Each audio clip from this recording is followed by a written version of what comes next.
Dear colleagues, in partnership with the Deutsche Gesellschaft für Nephrologie, the Österreichische Gesellschaft für Nephrologie, and the Société Francophone de Nephrologie, Dialyse et Transplantation, Marcus at Home welcomes Professor Robert McBane in Rochester, Minnesota, and Professor Isabelle Mahé in Paris, France, with whom we would like to discuss long-term anticoagulation after cancer-associated thrombosis, or CAT, focusing upon the EVE study, which Professor McBane presented in early summer in Montreal, Quebec, as a late breaker at this year's ISTH meeting, and the APICAT study led by Professor Mahé, which has just completed recruitment and which will eventually become the largest clinical study ever done in CAT.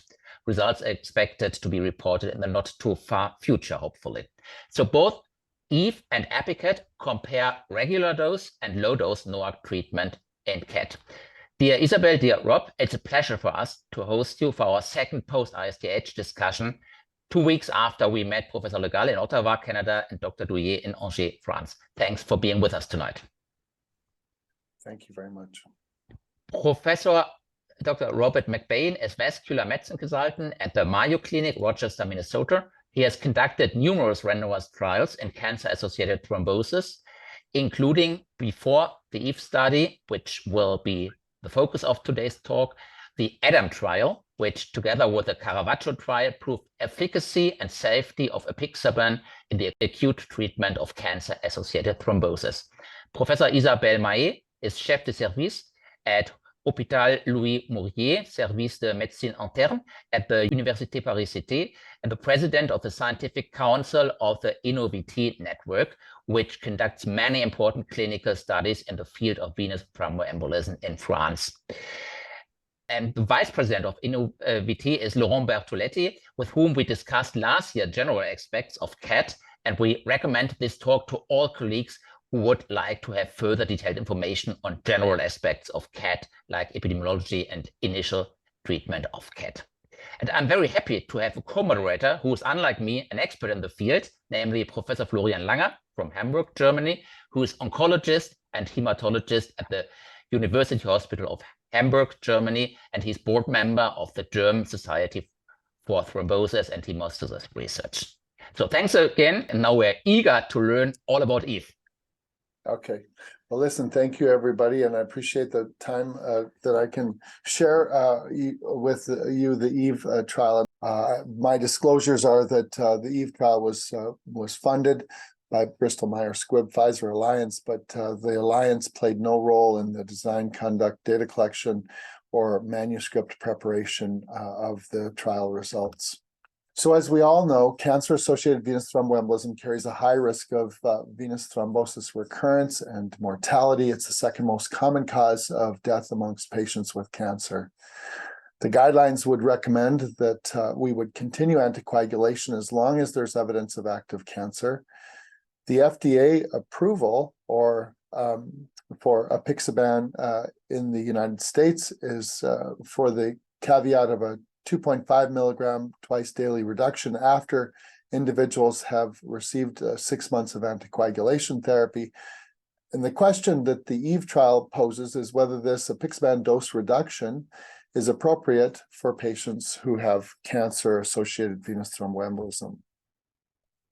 This was an investigator-initiated multi-center trial conducted through the ACCRU network, which randomized a double-blind trial of apixaban 2.5 milligrams twice daily with 5 milligrams twice daily in patients who have cancer-associated venous thromboembolism who have completed at least 6 months, but no more than 12 months of anticoagulation.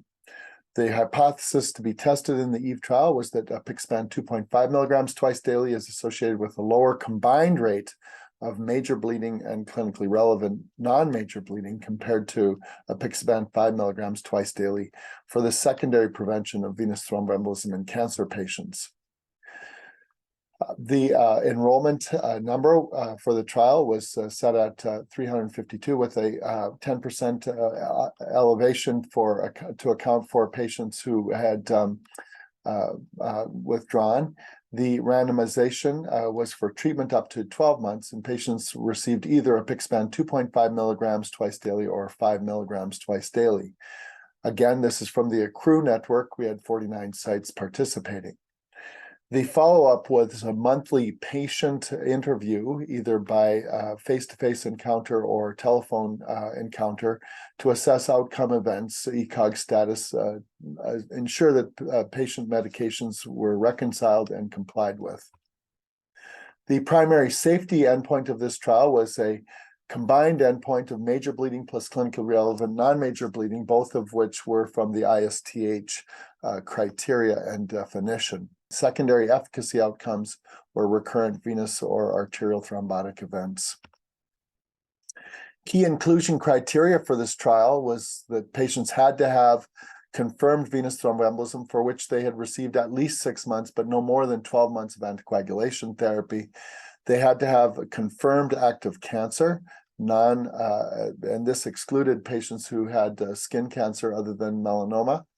The life expectancy had to be at least 6 months, and a number of clinical laboratory criteria, including platelet counts of greater than 50,000, no evidence of active hepatic inflammation, assessed by ALT or AST, and then a creatinine clearance of at least 30 mils per minute with a negative pregnancy test in women of childbearing age.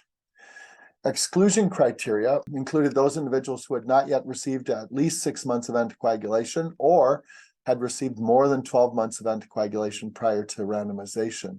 Strong CYP3A4 inducers or inhibitors were an exclusion, thienopyridine therapy, severe liver or renal disease, coexisting requirements for therapeutic anticoagulation, including atrial fibrillation or mechanical heart valves. We excluded patients with active bleeding or propensity for bleeding, and if they'd had a prior anticoagulation failure, meaning they'd had a venous thromboembolism recurrence despite anticoagulation, these patients were excluded from trial participation. Again, the sample size estimate for the trial was based on an estimate of major bleeding plus clinically relevant non-major bleeding, and this included an estimate or an assumption that patients receiving 5 milligrams would have a combined bleeding rate of 18% at 12 months. We had a 70% power to assess a 50% reduction of bleeding events in the APICSpan 2.5 milligram arm. The sample size was inflated to 307 to 70 patients to account for ineligibility. Here are the results of the inclusion. So we randomized 370 patients, 184 to the 2.5 milligram arm and 186 to the 5 milligram arm. 5 patients for each group did not start therapy and therefore were excluded from the intention to treat analysis. Here are the patient demographics for these two arms, and you can see the age was identical, the gender was nearly identical. Qualifying thrombus was pulmonary embolism, and just over half of patients, just under half, had a deep vein thrombosis. And qualifying thrombus could have been an upper extremity DVT, cerebral vein thrombosis, or splanchnic vein thrombosis, but you can see these were a minority of patients included into the trial. Here are the demographics related to the underlying cancer, and you can see that 60% of patients had a distant metastasis. 3/4 of patients were receiving active chemotherapy, and you can see the primary tumor sites, hepatobiliary, pancreatic, and a quarter, colorectal, hematologic malignancy, and lung cancer were the foremost common malignancies in this trial. The primary outcome, combined major bleeding plus clinically relevant non-major bleeding, occurred in 16 patients in the 2.5 milligram arm compared to 22 patients in the 5 milligram arm, and this did not reach statistical significance. There were 2.8% major bleeding in the 2.5 milligram arm compared to 2.2% bleeding in the 5 milligram arm, and clinically relevant non-major bleeding occurred in 12 patients in the 2.5 milligram arm compared to 18 in the 5 milligram arm.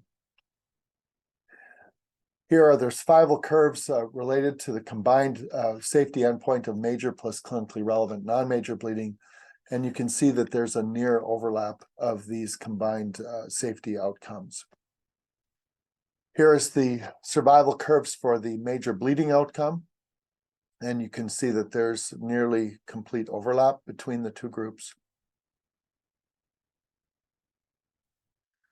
Here are the major bleeding sites, and you can see, as one might anticipate, major bleeding primarily involved the gastrointestinal tract and the genitourinary tract.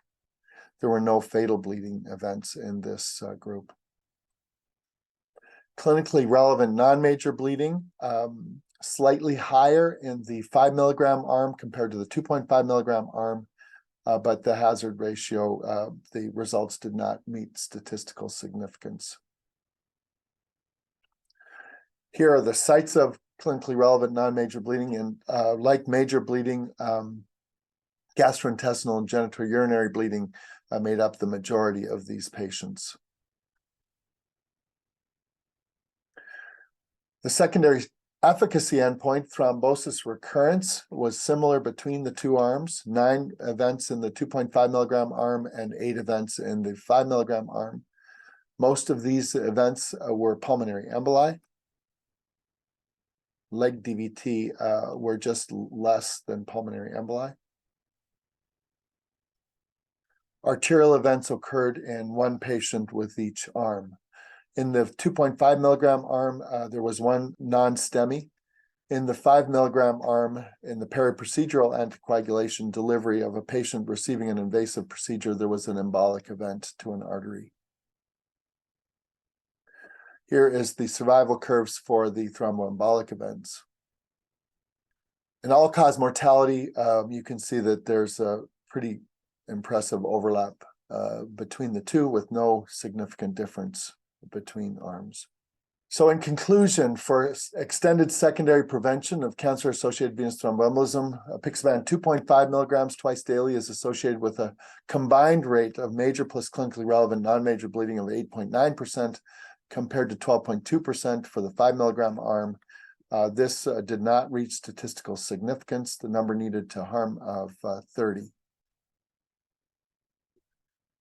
For the secondary efficacy endpoint of thrombosis recurrence, apixaban 5 milligram twice daily was associated with a rate of venous thromboembolism recurrence of 4.4%, compared to 5% for the 2.5 milligram arm.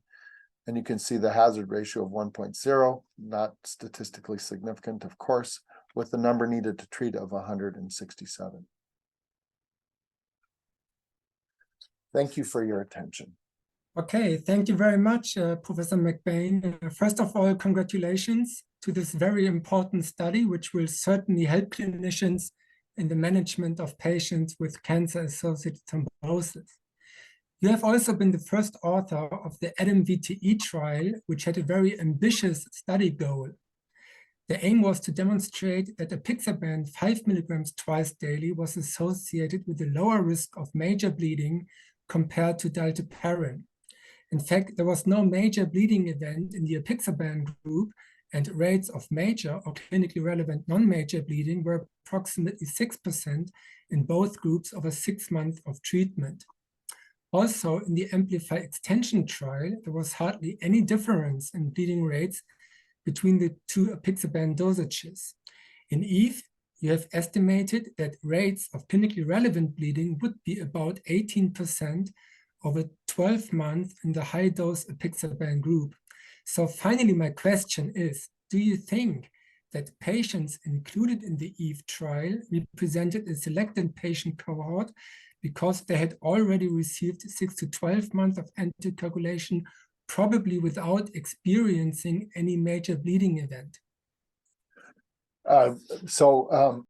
I think that, yes, for sure, there's some degree of selection bias, of course, because if you had had a propensity for major bleeding, or on the other hand, if you had anticoagulation failure, you were excluded from participating in the EVE trial. And I look forward to Dr. Mahé's presentation. I can tell you that this is a tough trial to randomize to. It's hard to find patients, as you can imagine, after patients have they've had their cancer, they're receiving therapy, and they've had thrombosis. And so this is finding patients who are doing really well in that context after 6 to 12 months is challenging. And so Yes, so we've excluded the very, very high risk patients as you've mentioned, and so there is that limitation of this study, and I look forward to ideas because she would have run into the same hurdles that we did, and again, it's a hard trial to randomize to. Yeah. So you've shown that there was only one arterial event in both groups, but why have you decided to include arterial thromboembolic events as an efficacy as an outcome? Yeah, that's also a really good question. And I can tell you, we went around and around when trying to decide whether that was important or not. Arterial events occur in cancer patients, and when they occur, they can be devastating. And so to exclude arterial events seemed clinically artificial to me. Of course, when you start somebody on an antithrombotic agent, you don't want them to have either. And the arterial event can be equally or arguably more devastating than the venous event. So while it might not have been good grantsmanship to include arterial events in the secondary efficacy outcome, it clearly represents clinical practice. And these events they can be devastating and horrible, and we need to understand how to deal with them. So that was the reason for including arterial events in the secondary efficacy outcome.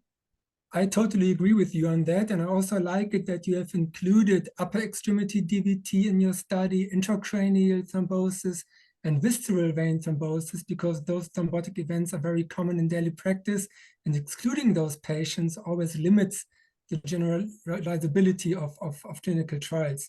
So that's a very good point also I'd like to mention or point out. And my next question refers to the definition of active cancer. I think that we agree that there's no universally accepted definition of active cancer. In your study, distant metastases were present in about 60% of patients, and about 75% of patients received active chemotherapy. But can you specify what was the definition of active cancer in the EVE trial? Yes, so we used the ISTH definition of active cancer. I believe it was published in 2017. And so we used that definition. It's the definition that was used for the original CLOT trial. So any evidence of tumor on cross-sectional imaging, any cancer-related treatment, such as chemotherapy, radiation therapy, or cancer-related surgery within the past 6 months. So that was what we used, and we used that 2017 ISTH definition. I'm so thankful to the ISTH for providing definitions for venous bleeding, for bleeding events, for clinically relevant non-major bleeding events, and so and for this definition as well, because it allows us to speak together on with the same definitions and the same understanding. So I'm very thankful that these are published in the guidelines. So I think that the cumulative 12-month survival rate was about 15 to 20%, or mortality rate, excuse me, 15 to 20% over 1 year of treatment or follow-up. And then in the pivotal CAT trials over 6 months, there's about 35 or 30% mortality rate. So I guess that this is also due to selection of patients with a quite good prognosis. Yeah. So we had so first of all, in order to get into the trial, you had to have an ECOG score of 2 or less. You also had to have an estimated survival of at least 6 months. So that might have limited trial participation. Many of the patients who were randomized came to Rochester, Mayo Clinic in Rochester, and in order to be healthy enough to come to Rochester, one could argue that alone is a selection bias. If you weren't healthy enough to travel to Rochester from across the country, you wouldn't have been able to participate. Now, Rochester being only one of the 49 sites, I suppose many of these sites are community-based oncology practices, so they certainly could have been randomized locally. But I think that ECOG score, and also the fact that they had to have a 6-month survival estimate, I think that those may have allowed recruitment of perhaps a slightly healthier population. Now, having said that, though, more than half of patients had metastatic disease, and three quarters of patients were receiving active systemic therapy. So there's that part of the arm as well. Yeah, very good points. So then maybe just two very short questions. You've talked about strong CYP3A4 inhibitors or inducers as an exclusion criterion, but what about P-glycoprotein inducers or inhibitors? Were they also excluded, or did you just focus on this hepatic enzyme? Yeah, great question. We focused on the CYP3A4 inducers, inhibitors. It turns out that P-glycoprotein inhibition or induction, they seem to follow exactly with CYP3A4. So if you're one, you're very likely the other, and that's how we decided to pursue that piece of the exclusion. Okay. And then my final question is, were safety endpoints assessed on treatment or intention to treat? And what was the premature termination rate of anticoagulation in both groups? Can you comment on this? Yeah. It was an intention to treat study. So we chose that as a point. So complete completion of trial participation was about 60% of patients. About, as you mentioned, a number of patients died on treatment. About 6% refused further treatment. About 12% had adverse events that required them to discontinue. And then there was about 3% that stopped for unverifiable reasons. Okay. Well, again, thank you very much for this great presentation, and we're looking forward to the final publication. Do you know when this will be available? Or That's a sad story, I tell you. Soon, I hope. Okay. Yeah. Okay. Great. Just in preparation of Dr. Mahé's presentation, I mean, we're really looking forward to APICAT and how that, of course, a very large study. Looking forward to those results as a very important addition, of course. I guess this is the best moment now to switch to APICAT. Isabelle, you just informed us per Twitter some days ago that recruitment of APICAT is finalized. You're now collecting the clinical data, and we are eager to learn about the study's design. So first of all, thank you very much. I'm very happy to be with you today to discuss the design of the APICAT study. And I have to tell that the study was designed in 2016-17, and the protocol has subsequently had to be updated, of course, due to the evolution of the knowledge of thrombosis associated with cancer. My disclosures. And yes, the background and CAT is an evolving issue. And as you know, thanks to progress of anti-cancer treatment, patients with cancer have a life expectancy reaching many months and years nowadays.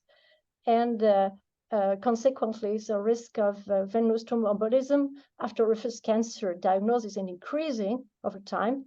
This increasing is accompanied by a decreasing mortality, resulting in an increasing number of patients with CAT to manage, also beyond 6 months, and also with advanced stage of cancer. The second point is that the risk of recurrence declines over time, especially beyond 6 months, whereas the risk of bleeding remains significant, questioning the question of the dosage beyond 6 months. The third point is that we could demonstrate, thanks to the RIETI registry, that the risk of VTE recurrence and bleeding differ according to the site of cancer. It's a point to take into account. And international guidelines recommend to continue 6 months anticoagulants and beyond in case of active cancer. So our hypothesis was that a less aggressive anticoagulant treatment could be as effective but safer than a full dosage after the initial treatment period of about 6 months. And it could be very attractive in a population of patients with CAT who are at both increased risk of VTE recurrence and major bleeding. So what about the APICAT study? We had to decide which type of cancer to consider. In the first step, at the beginning, at the time of the APICAT study initiation, we considered only 3 sites of cancer: breast, colorectal, and prostate, illustrating and reflecting the site of cancer at better prognosis, and those patients with those cancer was those who had longer life expectancy, and for those patients, the question of extended treatment was raised. And in the second step, we extended the recruitment to all cancer sites to be in link with the evolution of epidemiology and the improvement of prognosis in all patients with cancer. What about treatment strategies? 3 options has to be discussed: discontinuation, full dose continuation, or reduced dose continuation. The discontinuation arm was not decided because discontinuation is associated with a high risk of VTE recurrences, reason why guidelines recommend treatment continuation as long as active cancer. And of course, the reduced dose is very attractive, and the publication of the Amplify extension study showing promising results in this matter with this dosage made us consider this dosage for patients with CAT and an extended treatment. What about the drug choice? Low molecular weight heparin was an option, but our treatment would probably have a better compliance beyond 6 months in those patients, in those very frail patients. And the profile of apixaban, both in AF and VTE, was the most attractive. That's the reason why we decided to choose apixaban for the APICAT study.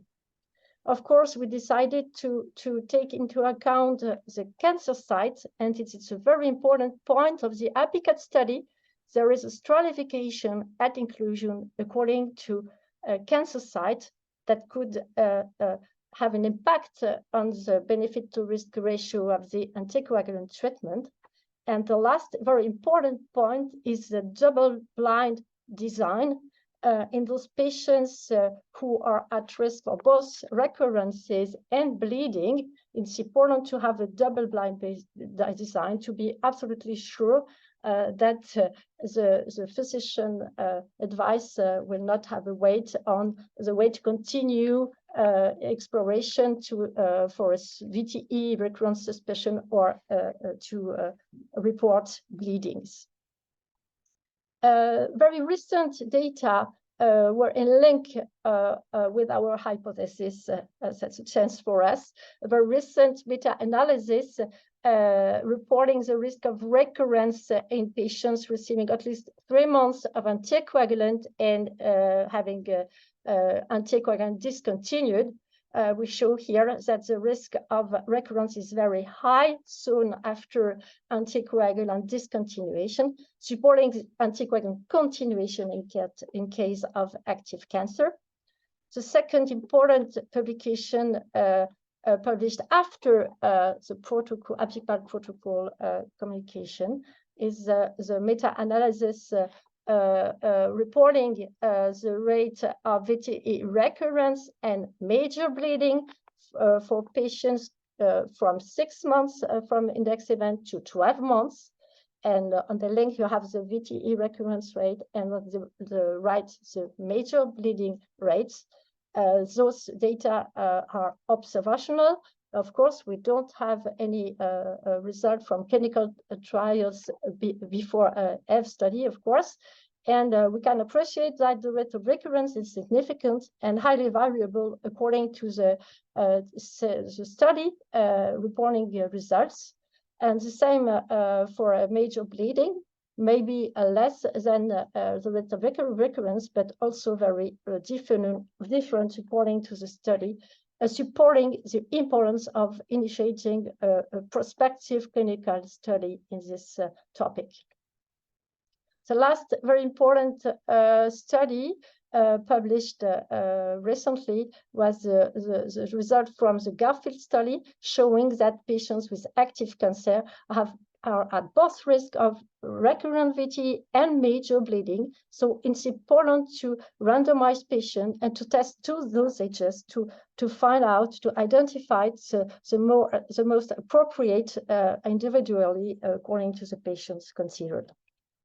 So for the APICAT study, we considered patients with active cancer who have completed at least 6 months of anticoagulant for treating an ADAM VTE, such as proximal DVT or PE.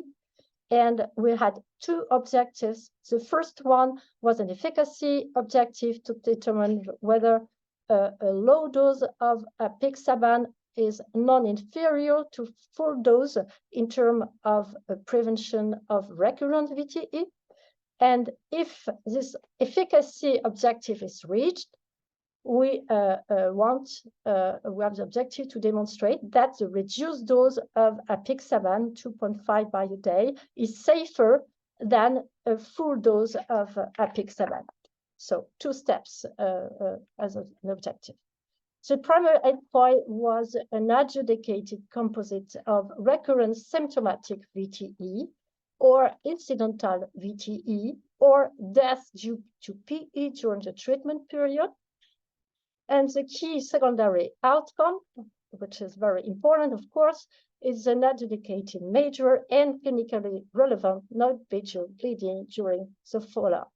So I think, of course, the members of the steering committee, because it was an international study that are listed here on this slide. Here on this slide, you can appreciate the design of the study, reflecting the double blind and the randomized study. And the follow-up period was 12 months, a double blind, and it was a phase 3 multicenter, international, prospective, randomized, parallel group, and it was a non-inferiority study with blinded adjudication of outcomes. It was performed in 11 countries, and it was an ISA, so the management of the study was totally independent of companies, and funding was provided by the Alliance BMS Pfizer. What about statistics and sample size? As analysis will an intention to treat analysis for the primary endpoint, and we took into account the competing risks and mostly the risk of death in this population. And we pre-specified subgroup analysis based on randomization strata, site of cancer, breast, prostate, colorectal, lung, and other sites, and also index VTE size. What about the sample size? We calculated the sample size to be able to answer both objectives, efficacy and safety, with for efficacy an estimated incidence of VTE recurrence of 4% in the control group. And we want to demonstrate the non-inferiority. And for the safety, we estimated the incidence of major bleeding and clinically relevant non-major bleeding at 6%. And our objective is to demonstrate a reduction of 50% in the risk of bleeding in the reduced dose arm. Overall, we had to recruit at least 1,722 patients with this international study. Inclusion criteria, summary of this criteria. So cancer diagnosed histologically, active cancer, an objectively documented of an index event at the beginning of the treatment, and patients had to complete at least 6 months of anticoagulant to be able to be recruited in this study, and no objectively documented symptomatic recurrence of VTE from the index event. Here is the summary of the study with the representation of all countries involved in this trial. And as you mentioned, the recruitment is now completed. We included some more patients to take into account patients who were wrongly randomized for our wrong location of VTE, for example.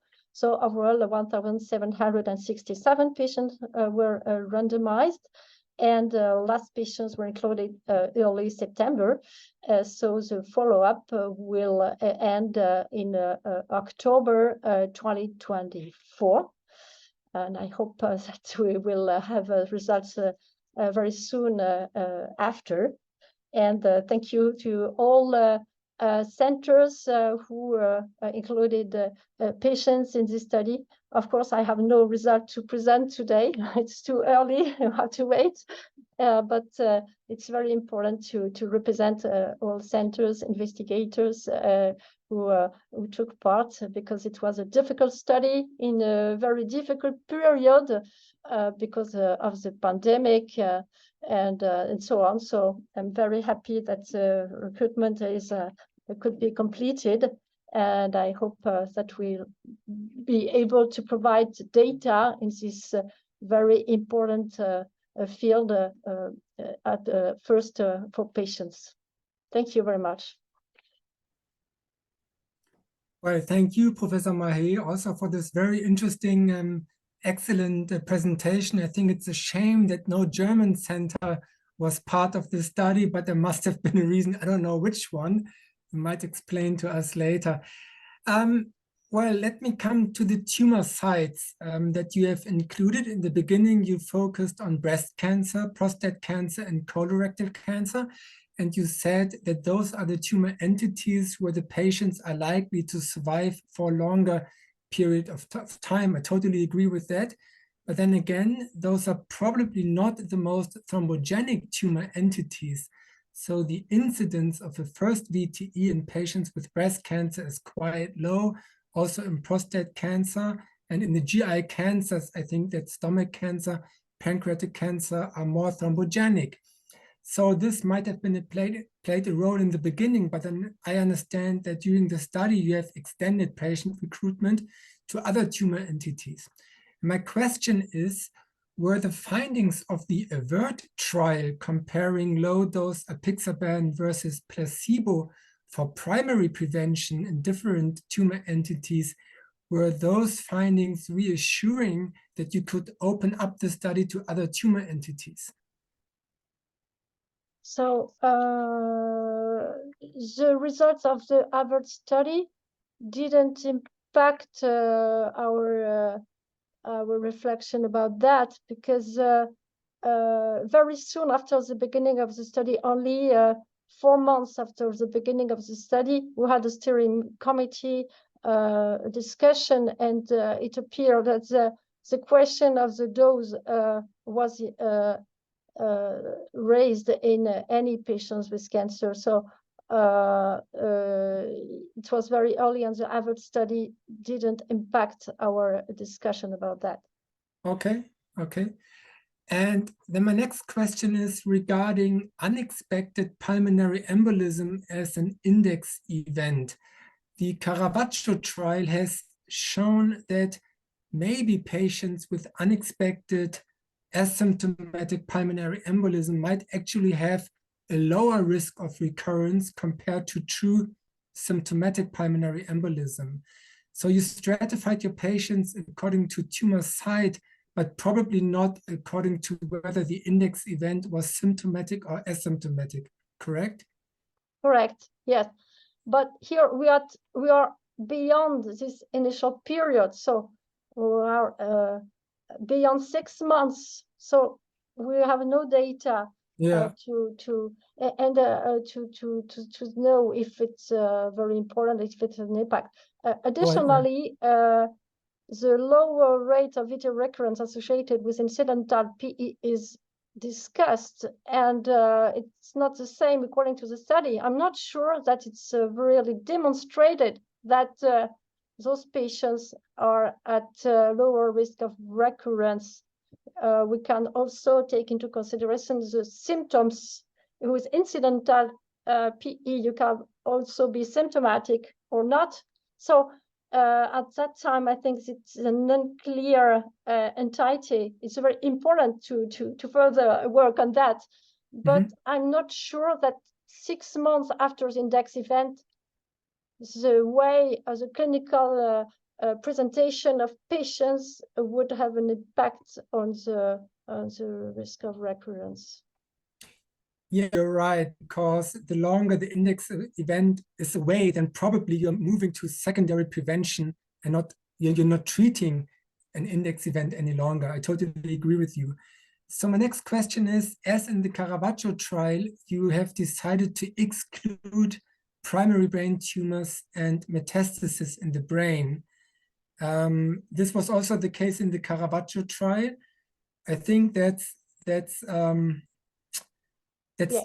somewhat not very good for clinical practice, because so my question is, was this a recommendation of the sponsor or of the steering committee to exclude those patients? So again, when we started the APICAT study, we only considered 3 sites of cancer, and the conception of CAT is completely different now, with all patients, including those with metastasis and brain tumor and intracranial metastasis, could have a prognosis and a life expectancy reaching some months.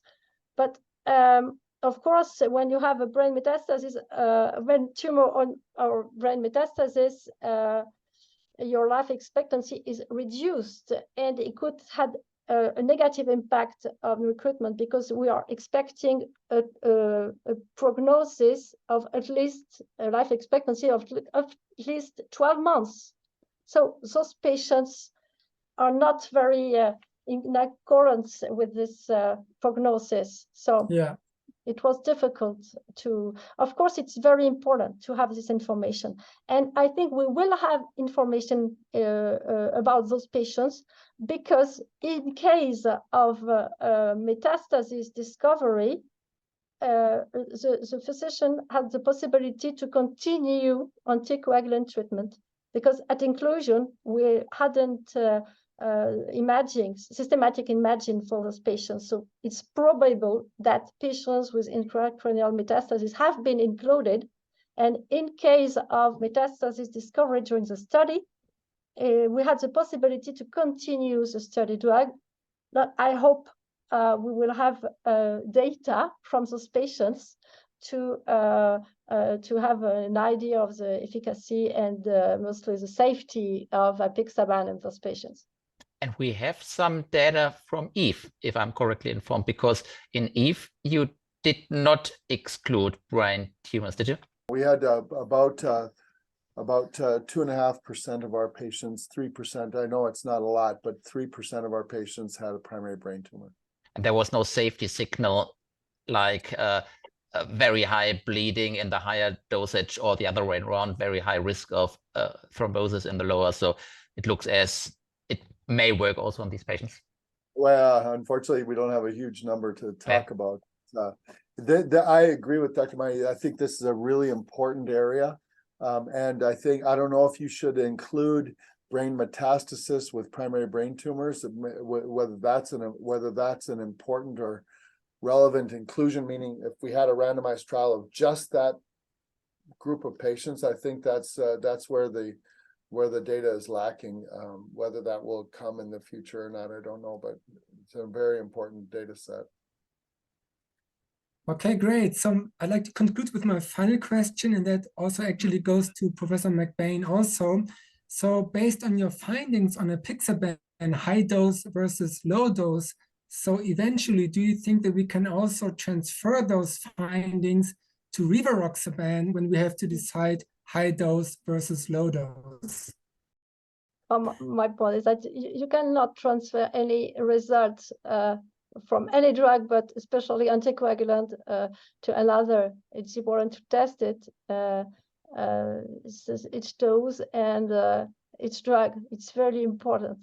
Many unexpected data could come from that. So we have to do studies.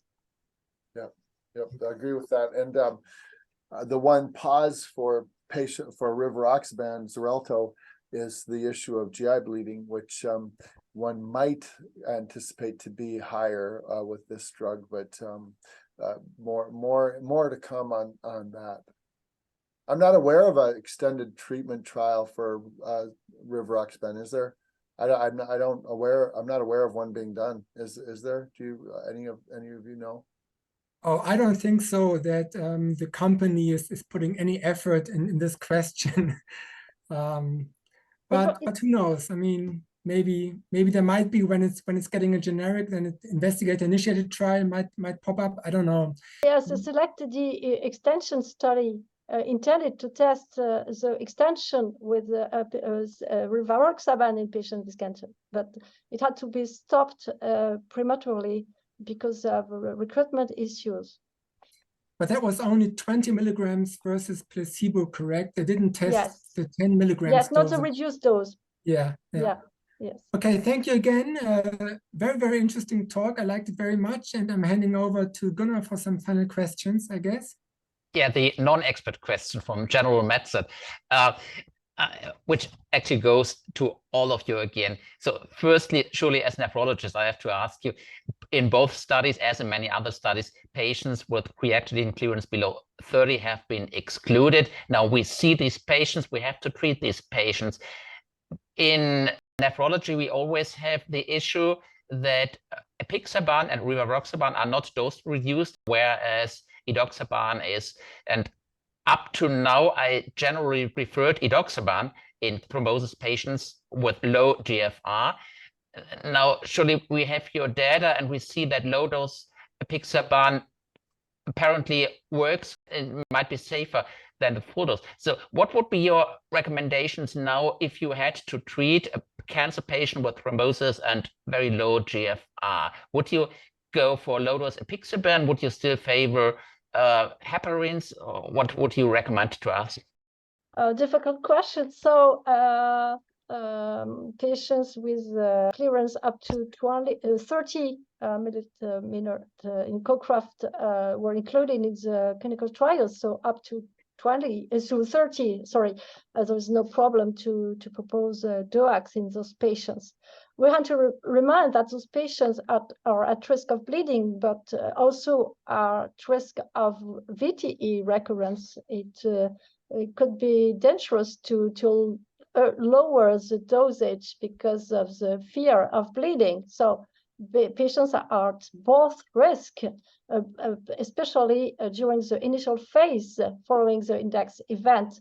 So we had to propose to patients a regimen that has been validated through a clinical trial. So if at the beginning we have to give a full dose or a higher dose, a loading dose, we have to do it in practice. The subgroup analysis from the study performed with apixaban, Caravaggio, and the subgroup with the patients with renal impairment were very reassuring with the apixaban regimen again. But for myself, if there is a severe renally impaired patients, I move to tazaparin, low molecular heparin. But in case of until 30 minutes, I can keep apixaban. That's my point. I don't know. I can tell you at our institution, patients with end-stage renal disease on dialysis, our nephrologists are using Eliquis. They just are, and you know, warfarin management in that patient population, which you know arguably is what you have. They bleed. They don't do well, and so you know I'm not sure what to say with these patients. I agree with Dr. Mahé, but I can tell you that the nephrology world is embracing Eliquis and using it in this context. Whenever I'm asked to be involved, at least I say, well, gee, let's at least monitor and see where we are. So peak and trough levels, and just to make sure that the patient's not dose stacking and getting toxic on these medications. So it's really a complicated patient population, and I agree, the bleeding and potentially clotting risks are a major issue here. So another complicated field would be distal deep vein thrombosis, like calf vein thrombosis. We saw a study from Japan some weeks ago presented at the ESC. What are your ideas on this? Would you also consider expanding anticoagulation in these patients if they have cancer, surely? It's important. It's difficult to extrapolate those results because they were performed in a special population, Asian population. So very interesting data. I think we have to further work in this area, and maybe intend another study to confirm those results in other population.